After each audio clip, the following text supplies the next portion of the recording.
ইরানের সঙ্গে তীব্র সংঘাতের শুরুতেই সংযুক্ত আরব আমিরাতকে রক্ষায় এক নজিরবিহীন পদক্ষেপ নেয় ইসরায়েল। দেশটি প্রথমবারের মতো নিজেদের অত্যাধুনিক ক্ষেপণাস্ত্র প্রতিরক্ষা ব্যবস্থা আয়রন ডোম বিদেশের মাটিতে মোতায়েন করে, সঙ্গে সঙ্গে পাঠানো হয় সেনা সদস্য। ইরানের টানা ক্ষেপণাস্ত্র এবং ড্রোন হামলায় সবচেয়ে বেশি ক্ষতিগ্রস্ত হয় সংযুক্ত আরব আমিরাত।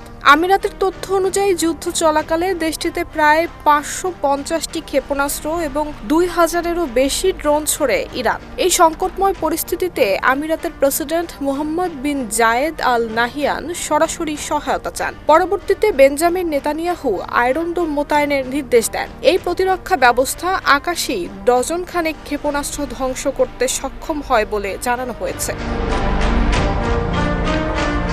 বিশ্লেষকরা বলছেন ২০২০ সালের আব্রাহাম অ্যাকর্ডসের পর দুই দেশের সম্পর্ক নতুন উচ্চতায় পৌঁছালেও যুদ্ধের সময় এই সামরিক সহযোগিতা মধ্যপ্রাচ্যের কৌশলগত বাস্তবতাকে নতুনভাবে সামনে এনেছে। তবে ইসরায়েল নিজেই যখন হামলার মুখে, তখন দেশের বাইরে প্রতিরক্ষা ব্যবস্থা পাঠানো নিয়ে অভ্যন্তরীণ সমালোচনাও তৈরি হয়েছে।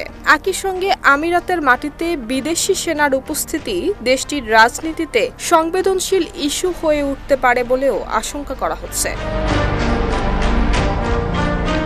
নুসরাত জাহান মেহেক, ঢাকা পোস্ট।